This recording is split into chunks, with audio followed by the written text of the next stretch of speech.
The Great Hall was silent. Thousands of beings from across the galaxy sat in their seats waiting. The air felt heavy with importance. This was the Galactic Council, where the most powerful species in the universe made decisions that affected billions of worlds. Ambassador Kethri stood at the center of the huge room. His crystal body caught the light and threw rainbow colors across the walls. He had 4 arms, and each one shook with fear. The Vorthak people were known for being calm and peaceful. But today, Kethri was terrified. He looked up at the massive screen above him. Pictures of a small blue planet filled the display. Earth, the 3rd planet from a yellow star, a world that most of the galaxy had never heard of. Council members, Kethri began, his voice echoing in the vast chamber. I come before you today with a warning about a species that will destroy everything we have built. A low rumble of laughter came from the Zephyrian section. General Vextar, a huge reptilian creature covered in battle scars, stood up. His red eyes glowed with amusement. You waste our time, crystal being, Vextar growled. This is about the humans, is it not? The primitives who still use chemical rockets to reach their own moon. More laughter filled the hall. The insectoid hive queen Zaxth clicked her mandibles in what passed for amusement among her kind. Her 1,000 eyes all focused on the screen, showing Earth. These creatures, she buzzed, cannot even leave their own star system. How can they threaten us? Kethri's crystal form grew brighter as his emotions rose. You do not understand. Please listen to me. I have studied them for 50 of their years. The humans are different from any species we have ever encountered. He pressed a control, and the screen changed. Now it showed images of human history. Wars, explosions, cities rising and falling. The council members watched with bored expressions. Look at their timeline, Kethri pleaded. In just 200 years they went from riding animals to splitting atoms. In another 50 years they went from no flight to walking on their moon. Their progress is impossible by our standards. Council leader Thanaros leaned forward in his golden throne. The ancient being had ruled for thousands of years. His species had conquered half the galaxy when most others were still learning to make fire. His voice was cold and final. Every species has a period of rapid growth, Thanaros said. Then they slow down, they become civilized. They learn their place in the galactic order. Not the humans. Kethri's voice cracked with desperation. They do not slow down. They do not stop. Look at what they do with every discovery. The screen showed human inventions. Fire became flamethrowers. The wheel became tanks. Flight became bombers. Splitting atoms became weapons that could destroy cities. They turn everything into a weapon, Kethri continued. But that is not the worst part. The worst part is how fast they learn, how quickly they adapt. Give them any challenge, and they find 10 solutions. 9 of those solutions will be terrible and dangerous. But one will work. Senator Quillac from the Merchant Federation stood up. His blue skin rippled with annoyance. So what if they are creative? So what if they are violent? We have faced violent species before. The Korath Empire thought they could challenge us. Where are they now? Enslaved and working in our minds, Vextar answered with satisfaction. Just like these humans will be. Kethri's 4 arms spread wide in a gesture of pleading. The Korath were strong, yes, but they were predictable. They fought the way their ancestors fought. They used the same tactics for centuries. Humans are not like that. They change, they evolve, not just their bodies, but their minds, their methods, their entire way of thinking. He pressed another control. The screen now showed human conflicts throughout history. Each war was different from the last. New weapons, new strategies, new ways of fighting. In their first global war they used horses and rifles, Kethri explained. 20 years later, in their second global war, they had jets and rockets and bombs that could level cities. 20 years after that, they had weapons that could destroy their entire planet, and they are still accelerating. All the more reason to stop them now, declared Admiral Korath of the Stellar Navy. Her silver uniform gleamed under the lights. If they are as dangerous as you claim, we should end this threat before it grows. That is exactly what you must not do. Kethri's crystal body flared with bright light. You cannot fight them with force. When humans face a superior enemy, they do not surrender. They become more dangerous, more creative, more desperate. He showed them more images. Humans fighting against impossible odds. Small groups defeating large armies through cleverness and determination. Scientists working day and night to solve problems that seemed impossible. They have a saying, Kethrai said quietly. Necessity is the mother of invention. When they truly need something, they will create it, no matter how impossible it seems. The hall erupted in laughter again. Even some of the usually serious council members were smiling. The idea that a species confined to one planet could threaten their vast galactic empire seemed ridiculous. Queen Zaxth spoke for many when she said, Your fear makes you see threats where none exist. These humans are isolated on one world. We control millions of planets, billions of ships, technology they cannot even imagine. What can they possibly do to us? Kethrai's light dimmed. He had failed to convince them. But he tried one last time. Please, he whispered, do not attack them, do not threaten them, do not give them a reason to turn their creativity toward war. If you must contact them, do it peacefully. Offer them friendship, not conquest. Because if you try to conquer them, his voice trailed off. The silence stretched for long moments. If we try to conquer them, what? Thanaros asked with amusement.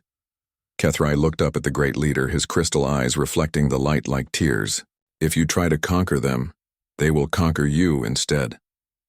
The hall exploded with laughter and jeers. Even the serious diplomats were chuckling. The idea was simply too absurd to consider seriously. Thanaros raised his hand for silence. When the hall quieted, he spoke with the authority of eons. The decision is made. The humans will be integrated into our empire, just like every other species we have encountered. Admiral Korath, prepare your fleets. General Vextar, ready your armies. We will show these primitives the power of true civilization. The vote was called. Every species voted in favor of the integration mission. Every species except one. Kethrai's light grew dim as he cast the only vote against the motion. Around him, the galaxy's most powerful beings celebrated their decision to bring order to another primitive world. None of them noticed the small device in Kethrai's possession. None of them saw him activate it with one of his 4 hands. None of them knew that he had just sent a message across the galaxy to a small blue planet orbiting a yellow star. The message was simple. They are coming. Be ready. On Earth, deep, in a mountain facility, Commander Jake Sullivan stared at his computer screen. The message had come through their deep space monitoring system. The words were in a language they had never seen before, but somehow the computer had translated them. Jake reached for his phone and dialed the president's emergency line. Ma'am, he said when President Lisa Carter answered. We need to talk. We're not alone in the universe, and I don't think our new neighbors are friendly. Far away in the Galactic Council chambers, Kethrai stood alone as the hall emptied around him. He had tried to warn them. He had tried to save them from themselves. Now, all he could do was wait and see if the galaxy would survive its encounter with humanity. 3 months had passed since Kethrai's warning reached Earth. The sky above the planet was dark with ships. Admiral Gorthax stood on the bridge of his flagship, the galaxy's pride. The massive vessel was larger than most human cities. Around it, 500 more warships waited in perfect formation. Each one carried enough firepower to destroy continents. The admiral was proud of his fleet. In 3,000 years of conquest, no species had ever resisted the Galactic Council's integration force. Today would be no different. Send the standard message, Gorthax ordered his communications officer. On Earth, every radio, television, and computer screen suddenly displayed the same image. A reptilian face with glowing red eyes appeared, speaking in perfect English. People of Earth, the alien said. I am Admiral Gorthax of the Galactic Council Integration Fleet. Your planet is now under our authority. You will surrender all weapons immediately. Your leaders will report to our ships for processing. Any resistance will be met with total destruction. In the White House Situation Room, President Lisa Carter sat at a long table surrounded by her advisors. General Ryan Brooks, a tough man with gray hair and steel eyes, slammed his fist on the table. Processing? He growled. They want to process our leaders? Over my dead body. Admiral Kate Morrison, the head of the Navy, studied the images of alien ships on the screen. Ma'am, we count 500 vessels. Each one is at least 10 times bigger than our largest aircraft carrier. They have technology we can't even understand. Dr. Alex Turner, the government's top scientist, pushed his glasses up his nose. He was a thin man who usually worked in laboratories, not war rooms. But for the past 3 months he had been working day and night on something impossible. Actually, Dr. Turner said quietly, we understand more than they think. President Carter turned to him. Explain. Dr. Turner activated a holographic display. It showed energy readings and technical diagrams that made little sense to the politicians, but were crystal clear to him. 3 months ago, we detected unusual energy signatures at the edge of our solar system. Scout ships, probably. My team has been analyzing their technology through those energy patterns. We've made some breakthroughs. General Brooks leaned forward. What kind of breakthroughs? We've figured out how to modify our communication satellites to interfere with their systems. We've upgraded our mining lasers to military specifications. And we've installed new defensive systems on our space platforms that might surprise them. The president looked at the images of the massive alien fleet. Dr. Turner, those ships could destroy our entire planet. What can we possibly do against them? Dr. Turner smiled for the first time in months. We can show them that humans don't give up.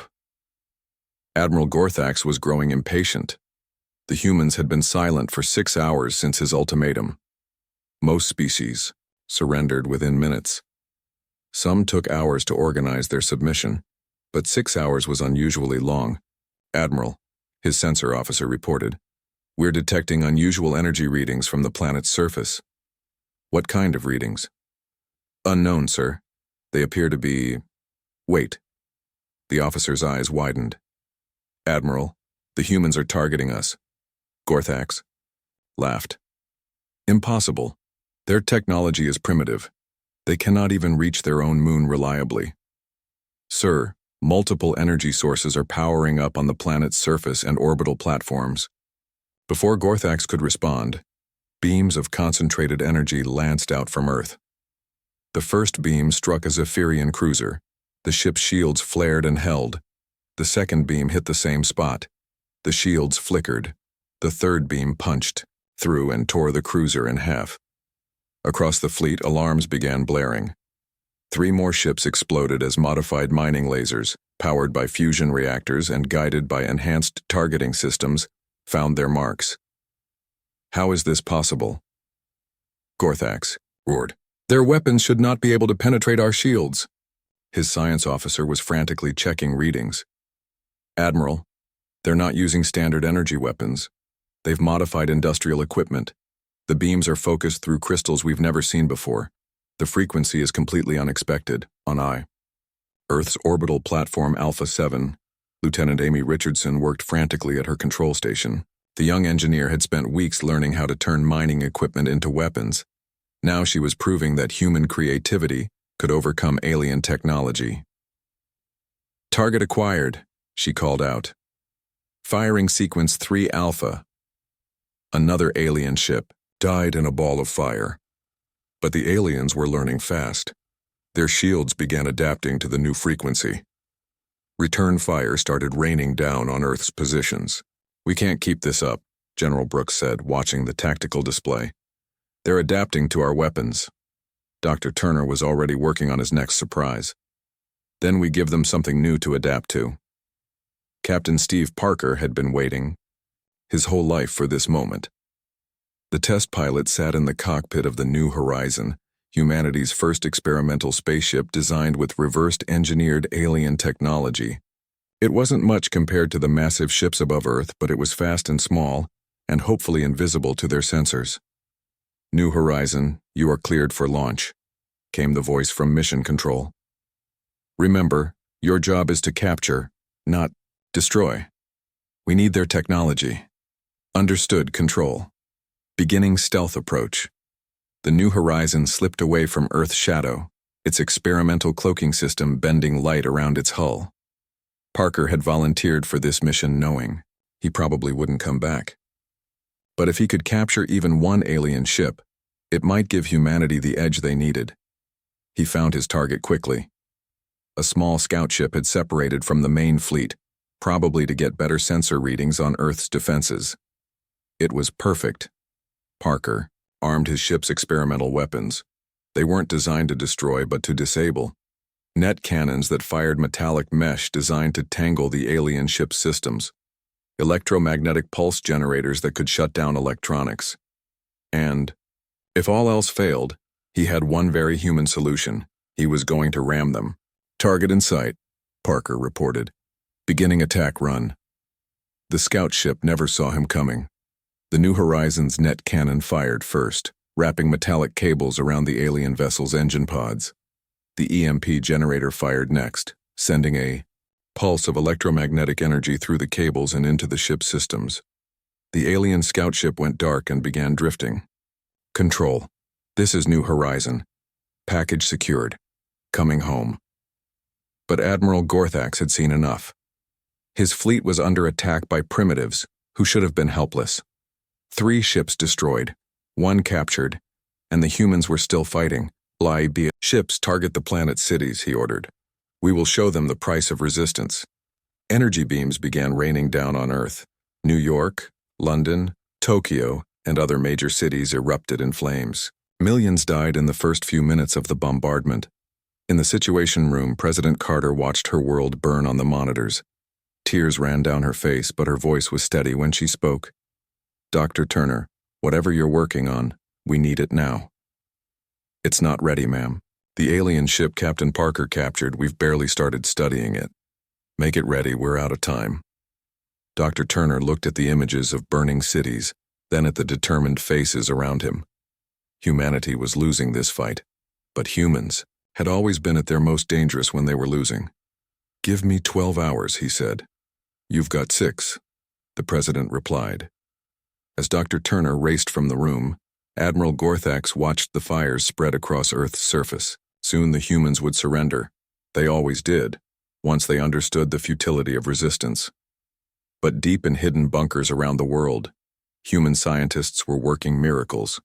In underground facilities, engineers were combining human ingenuity with alien technology in ways the galaxy had never seen. Maria Gonzalez, working in a bunker beneath the Rockies, successfully interfaced human computer systems with alien navigation technology. Ben Lewis, in a facility under the Arctic ice, figured out how to make human fusion reactors produce 3 times more power using alien field generators. And in a laboratory carved into an asteroid, Dr. Turner himself made the discovery that would change everything. The captured alien ship's computer system wasn't just advanced. It was connected to every other ship in the fleet through a quantum communication network. And human computer viruses, it turned out, could infect alien systems.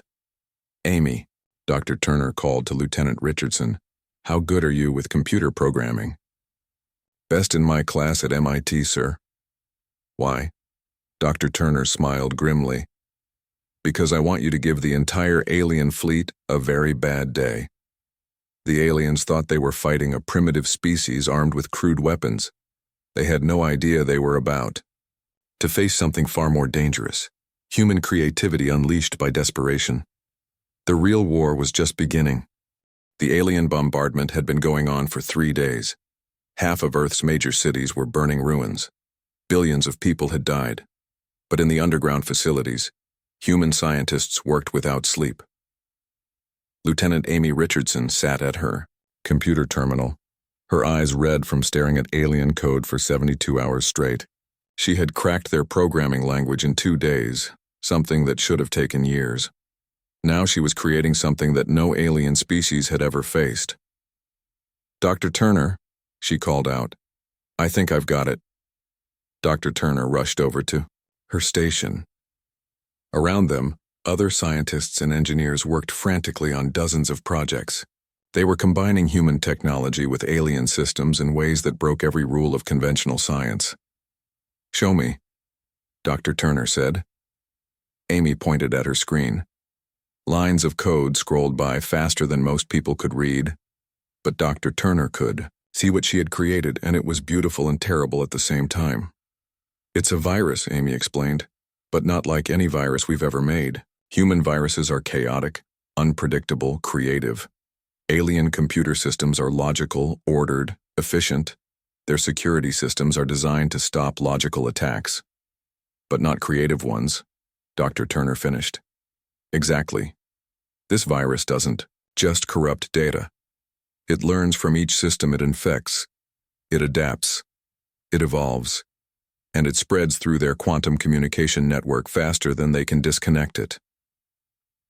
Above ground, Admiral Gorthax was beginning to worry.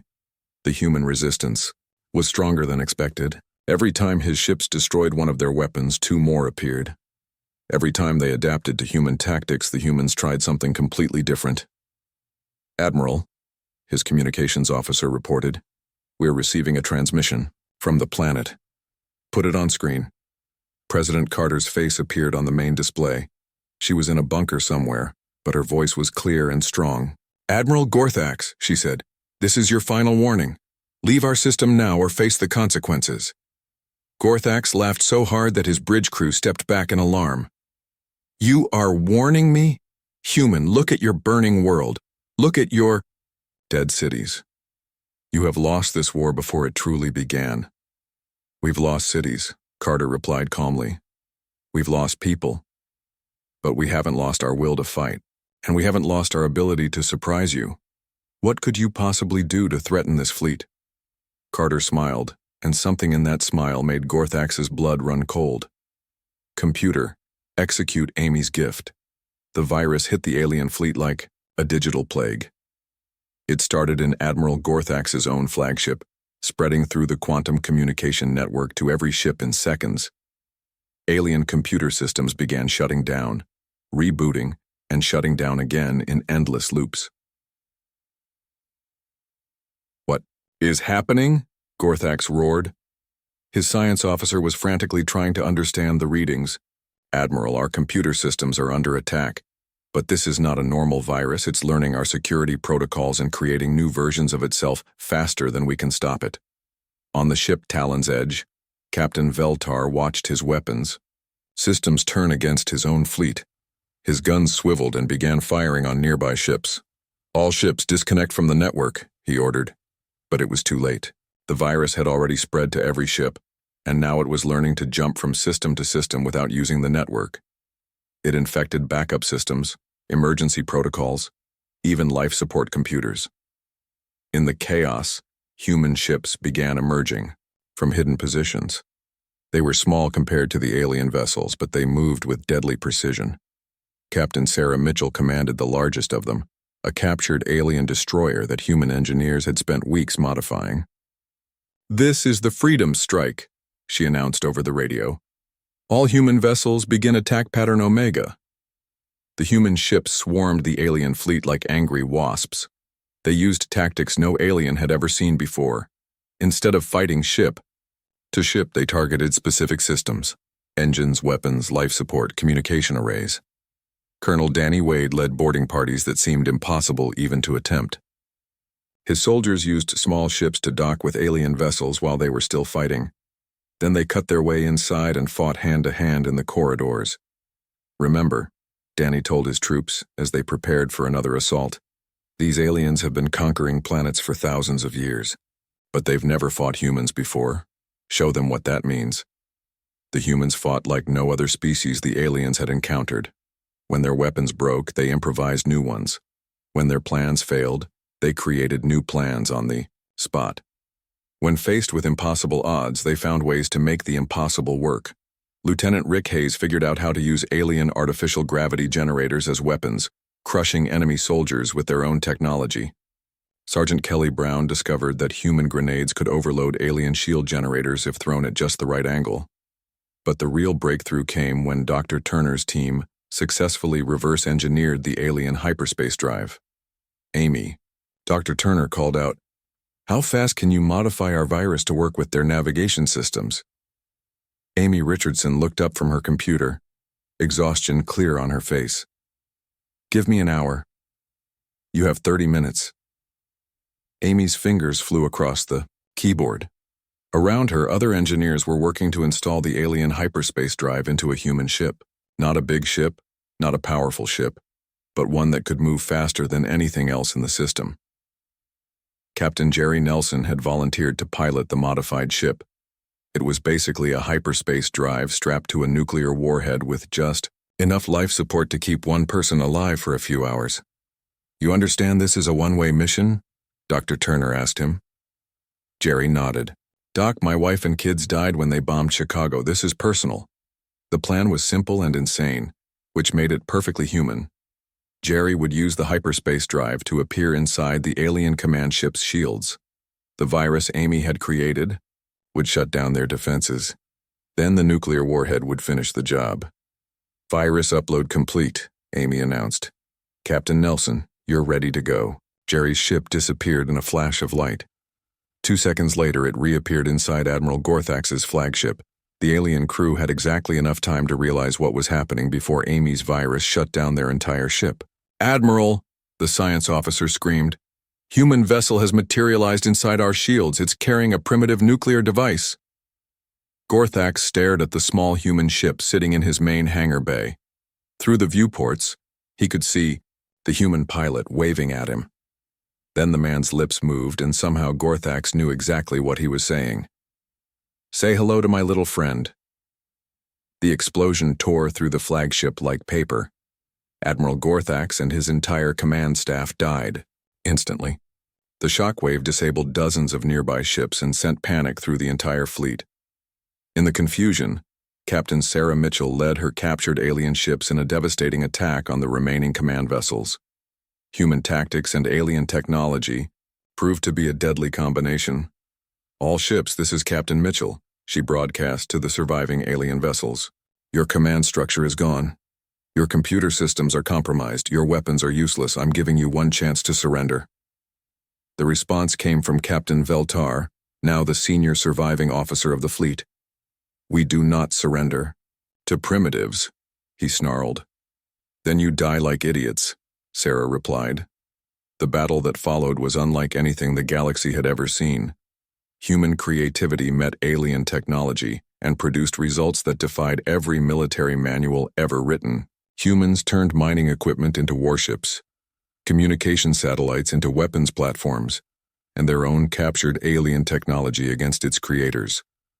When it was over, less than 50 alien ships remained out of the original 500. They limped away from Earth's solar system, carrying news that would terrify the galaxy. But the cost to humanity was terrible. Earth was a devastated wasteland. Billions were dead. The survivors lived in underground bunkers and hidden colonies scattered across the solar system. President Carter stood in the ruins of what had once been Washington, D.C. The alien ships were gone, but the real war was just beginning. Because now the galaxy knew that humanity existed and that they were dangerous.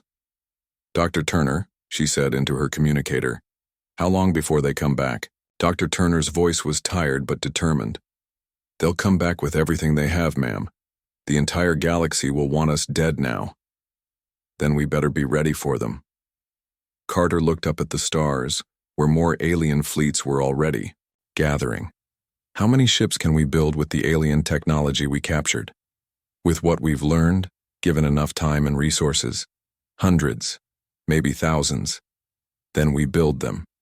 And we prepare to take this war to their home worlds. In hidden shipyards throughout the solar system, human engineers began constructing vessels that combined the best of both technologies. Ships that could outfight anything the aliens had, piloted by humans who refused to accept defeat. The galaxy had wanted to conquer humanity. Instead, they had created their worst nightmare. A species that learned from every defeat, grew stronger from every challenge, and never, ever gave up. The real war was about to begin, and this time, humanity would not be defending, they would be attacking. News of humanity's impossible victory spread across the galaxy like wildfire. In the great halls of power on 1,000 worlds, leaders who had ruled for centuries suddenly felt afraid for the first time. The Galactic Council met in emergency session. The massive chamber that had once echoed with laughter at Kethrai's warnings now filled with angry voices and desperate plans. "Impossible," General Vextar roared, his claws scraping against the metal podium. 500 ships cannot be defeated by primitives who barely know how to fly. Council leader Thanaros sat silent on his golden throne. For the first time in his long life, he had no easy answers. The reports from the survivors were clear but unbelievable. Humans had not just fought back. They had won. "The threat is real," announced Admiral Korath, her silver uniform bearing new scars from recent battles. "The humans have captured our technology. They understand our weapons, our ships, our tactics. And they have done something with this knowledge that we never expected." "What have they done?" asked Senator Quillac. "They have improved it." The chamber fell silent. In 10,000 years of galactic civilization, no species had ever improved upon Council technology. It was considered impossible. Hive Queen Zacht spoke with her 1,000 voices buzzing in harmony. "Then we destroy them completely. We send every ship, every soldier, every weapon in the galaxy. We burn their star system to ash." "Yes," Thanaros finally spoke. "The great hunt begins now. Every member species will contribute their entire military force. This time, we take no chances." But while the galaxy mobilized for war, humanity was already moving. Admiral Chris Johnson stood on the bridge of the Defiance, humanity's newest and most advanced ship. It had been built from the ground up using captured alien technology, but every system had been redesigned by human engineers to work better, faster, and deadlier than the originals. "Navigation report," he ordered. "We're in the Kepler 442 system, sir," replied Lieutenant Tom Baker. "Long-range sensors show no alien activity. The colony ships should be safe to begin their mission." Behind the Defiance, 50 human ships carried millions of refugees from the destroyed Earth. But these were not ordinary refugee ships. Each one was armed with the latest human-alien hybrid technology. Each one carried scientists, engineers, and soldiers ready to establish new human colonies. Across the galaxy, "Dr. Foster," Admiral Johnson called to the ship's science officer, "What's our status on the new weapons systems?" Dr. Emma Foster looked up from her displays with excitement in her eyes. She had been one of Dr. Turner's students, and she had inherited his ability to see possibilities where others saw only problems. "Admiral, the new stealth systems are working perfectly. We can hide entire fleets from alien sensors. The improved hyperspace drives are 3 times faster than anything the aliens have. And the quantum virus systems," she smiled. "Let's just say any alien ship that gets too close to us is going to have a very bad day." Across the galaxy, similar scenes were playing out. Human colony fleets appeared in empty star systems, on abandoned worlds, in asteroid belts that aliens had ignored for centuries. Each group began establishing hidden bases and shipyards, but the humans weren't just hiding, they were hunting. Captain Nick Rodriguez had volunteered for the most dangerous mission of all. His small fleet of 5 ships was stalking alien supply convoys deep in enemy territory. The aliens thought they were safe in their own space. They were wrong. "Target acquired," reported his sensor officer, Lieutenant Jane Walsh. "Alien convoy, 12 ships carrying weapons and supplies to the front lines." Nick studied the tactical display, 12 alien ships against his 5. The aliens had heavier armor, more weapons, and crews that had been fighting for centuries. It should have been suicide to attack them. "All ships attack pattern Delta," Nick ordered. "Remember, we're not here to fight fair. We're here to win." The human ships appeared out of nowhere, their stealth systems making them invisible until they opened fire. But instead of attacking the alien warships directly, they targeted something much more important: the cargo containers. Within minutes, the convoy's supplies were drifting in space. Medical equipment, food, ammunition, fuel, everything the alien war effort needed was now scattered debris. "Enemy warships are moving to intercept," Lieutenant Walsh reported. "Let them come," Nick replied.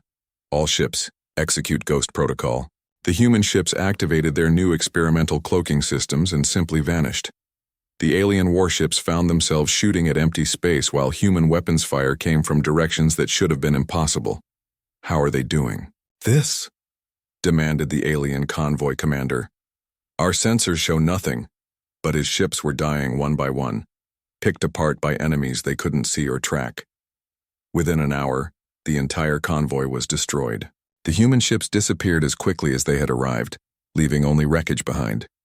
This pattern repeated across the galaxy. Human raiders struck supply lines, communication relays, and isolated outposts. They never fought large battles. They couldn't win. Instead, they fought small battles they couldn't lose. But perhaps the most shocking development was happening on worlds the aliens thought were completely secure. The planet Zerion 7 had been a slave world for over 1,000 years. The native Kelvani people had served their alien masters so long that most had forgotten what freedom looked like. They worked in the mines, built the ships, and grew the food that fed the galactic empire. Then the humans arrived. Captain Lisa Hayes and her team of 50 soldiers slipped onto the planet using captured alien transport ships. They looked like any other alien supply convoy. By the time the planetary garrison realized what was happening, it was too late. People of Zerion 7, Captain Hayes broadcast on all frequencies, "This is the Free Human Alliance. Your oppression ends today." The Kelvani workers stopped their tasks and looked up at the sky in confusion. Some of them didn't even remember that there had ever been a time before the alien masters. But when human weapons began destroying the guard towers and the alien soldiers started fleeing, something awakened in them. "You don't have to be slaves anymore," Captain Hayes told them as her soldiers distributed human-made weapons to the Kelvani. "Fight with us, and we'll teach you how to be free." The rebellion that followed was swift and total. The Kelvani, armed with human weapons and inspired by human determination, overwhelmed their former masters in less than a day. Similar uprisings began on dozens of other slave worlds as human teams spread the word. Freedom was possible. Back. In the galactic capital, Council Leader Thanaros received reports that filled him with rage and fear. Entire star systems were in rebellion. Supply lines were being cut. Ships were disappearing without a trace. And worst of all, the humans seemed to be everywhere at once. "How many ships do they have?" he demanded. Admiral Korath studied the reports with growing confusion. "Sir, that's the problem. Our intelligence suggests they have no more than a few hundred ships total, but they're hitting targets across the entire galaxy simultaneously." "That's impossible." "Yes, sir. Everything about these humans is impossible." Dr. Emma Foster would have agreed with that assessment. In her laboratory aboard the Defiance, she was working on projects that would have been considered pure fantasy just months before. "Tom," she called to her assistant, "hand me that alien memory core." Tom carefully lifted the crystalline device. "Dr. Foster, are you sure about this? If we're wrong about how their quantum entanglement works, then we blow up half the ship," Emma finished cheerfully. "But if we're right, we'll be able to communicate instantly with every human fleet in the galaxy, no matter how far apart we are." She connected the alien device to a human quantum computer. For a moment, nothing happened. Then lights began flickering across both systems as they synchronized in ways their creators had never intended. "Dr. Foster," Tom said with awe in his voice, "I think it's working." Emma smiled as data from human fleets across the galaxy began flowing across her screens. The aliens thought they were fighting dozens of separate human forces. They had no idea that every human ship was in constant communication with every other, coordinating their attacks with precision that no alien alliance had ever achieved. "Tom," she said, "I want you to send a message to Captain Rodriguez and all the other Raider commanders. Tell them it's time for Phase 2. "What's Phase 2?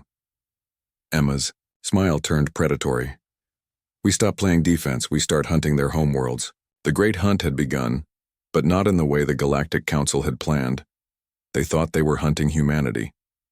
Instead, humanity was hunting them. Across the galaxy, human ships prepared for the next phase of their impossible war. They had learned everything they could from captured alien technology. They had freed entire worlds from alien control. They had proven that no alien force was too large, no alien technology too advanced, no alien empire too powerful to defeat. Now it was time to take the war to the heart of the galaxy itself. Time to show the aliens what happened when they threatened humanity. The hunters were about to become the hunted. 5 years had passed since the first alien ships appeared over Earth. The galaxy was no longer recognizable. Commander Paul Anderson stood on the bridge of the Liberty's Dawn, watching the massive planet of Xerion Prime grow larger on the view screen. This was the capital world of the Galactic Council, the center of an empire that had ruled for 10,000 years. Today, it would fall to a human fleet. "Sir," reported Lieutenant Carol Davis from the sensor station, "we count over 2,000 alien ships defending the planet. They have orbital fortresses, planetary shields, and enough firepower to destroy a solar system." Paul smiled grimly. 3 years ago, such odds would have been impossible. Today, they were just another challenge for humanity to overcome. "Dr. Foster, are our new friends ready?" Dr. Emma Foster, now the chief science officer for the entire Human Alliance, nodded from her station. Around her, displays showed the positions of hundreds of allied ships. Not just human vessels, but ships crewed by the dozens of alien species that humanity had freed from Council rule. "The Kelvani Liberation Fleet is in position," she reported. "The Thorian rebels are ready. The escaped Zephyrian slaves have their ships armed and waiting. Even some of the Vorthak have joined us, led by Kethrai himself." Paul activated the fleet-wide communications. "All ships, this is Commander Anderson. 5 years ago, they came to our world demanding surrender. They burned our cities and killed billions of our people. Today we end their empire forever." Across the human fleet, similar messages were being transmitted. Captain Sarah Mitchell, now commanding a squadron of captured alien dreadnoughts, spoke to her crews in a dozen different languages. Colonel Danny Wade, leading assault troops aboard transport ships, reminded his soldiers that they fought not just for humanity, but for every species the Council had enslaved. On Xerion Prime, Council leader Thaneros watched the approaching fleet with emotions he had never felt before: fear and desperation. His empire was crumbling. Half the galaxy was in rebellion. Supply lines had been cut. Entire star systems had declared independence. And it was all because of one small blue planet that should have surrendered without a fight.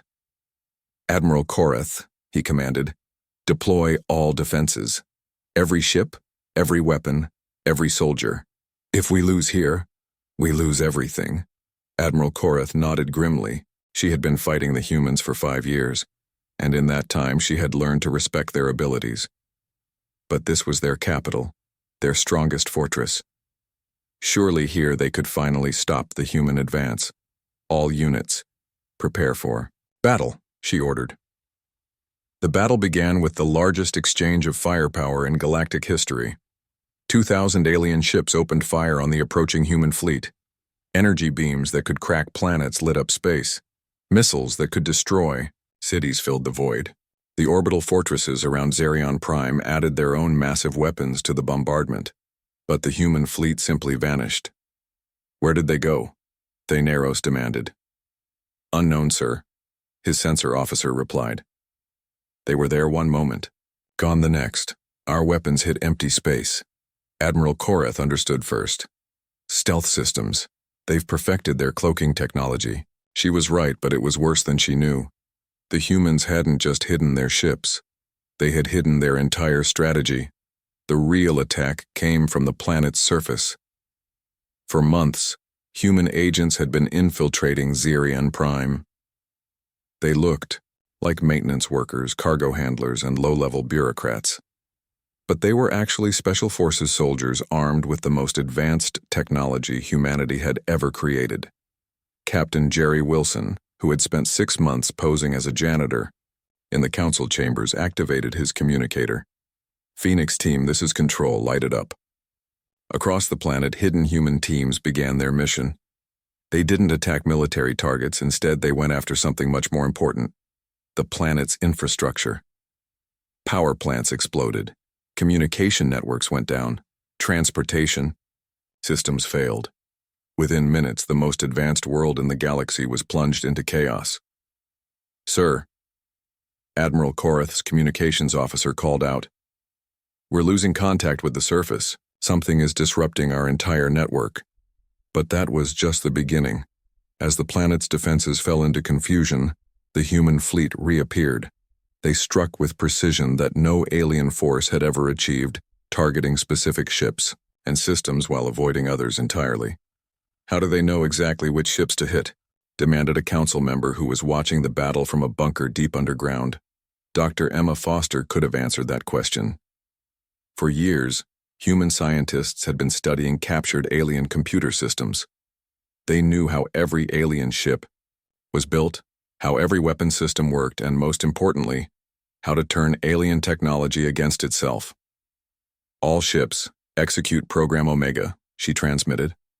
Across the alien fleet, a new version of Amy Richardson's computer virus began spreading. But this wasn't just any virus. This was 5 years of human creativity compressed into a digital weapon that learned, adapted, and evolved faster than any alien defense system could stop it. Alien ships began turning their weapons on each other. Navigation systems sent vessels crashing into their own allies. Life support systems shut down, forcing crews to abandon ship. Within an hour, the mighty alien fleet was tearing itself apart. But Paul Anderson wasn't finished. He had come here for more than just military victory. He had come to end the Council's reign forever. "Launch the assault shuttles," he ordered. Hundreds of small human ships raced toward the planet's surface, carrying assault teams led by humanity's best soldiers. They landed in the capital city, while alien forces were still trying to understand what was happening to their fleet. Colonel Danny Wade kicked down the doors of the council chambers with his team behind him. Inside, they found the surviving council members huddled around their emergency communication systems, trying desperately to coordinate a defense. "Council Leader Thaneros," Danny announced, "by the authority of the Free Worlds Alliance, you are under arrest for crimes against sentient life." Thaneros looked up at the human soldier with hatred in his ancient eyes.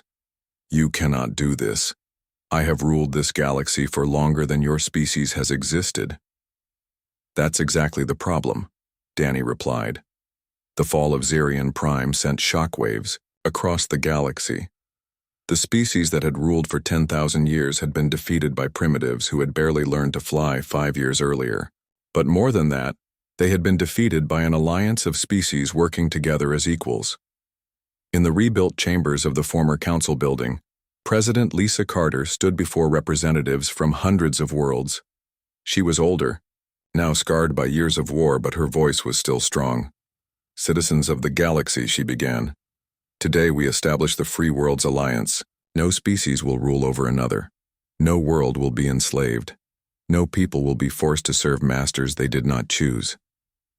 The cheers that erupted came from dozens of different species, all united by their shared experience of fighting for freedom alongside humanity. Kethrai, the Vorthak ambassador who had tried to warn the council years earlier, approached President Carter after the ceremony. "I must ask," he said, his crystal form flickering with curiosity, "how did you know you could win? When your world was burning and billions were dying, how did you know you could defeat an empire that had conquered the galaxy?" Carter smiled, the same smile that had terrified Admiral Gorthax years before. "We didn't know we could win, but we knew we couldn't lose. I do not understand the difference. Losing means giving up, surrendering, accepting defeat. Humans don't do that. We might fail, we might die, but we don't lose. Every failure teaches us something new. Every defeat makes us stronger. And eventually, we turn every problem into an opportunity." Kethrai considered this. And now, Carter looked out at the stars, where human exploration ships were already heading toward distant galaxies, carrying the message of freedom to civilizations that had never heard of Earth. "Now we keep doing what humans do best," she said. "We explore, we learn, we grow, and we make sure that no one ever again has to live in fear of being conquered." Dr. Emma Foster, now in charge of the Alliance's scientific research, was already working on projects that would have seemed impossible even to her younger self. Faster-than-light communication across galactic distances, terraforming technology that could turn dead worlds into gardens, medical advances that could extend life for centuries. But perhaps the most important project was led by Dr. Alex Turner, now an old man but still brilliant. He was studying the energy signatures of distant galaxies, looking for signs of other empires that might threaten free worlds. Dr. Turner, his assistant, asked, "What if we find hostile civilizations out there? What if there are empires even larger and more powerful than the Council?" Dr. Turner looked up from his instruments with eyes that still held the fire of human curiosity. "Then we'll do what humans always do. We'll learn everything we can about them. We'll figure out how their technology works. We'll understand their weaknesses. And then we'll teach them the same lesson we taught the Council, that freedom is stronger than empire, that creativity is more powerful than force, and that humans don't just survive impossible odds, we thrive on them."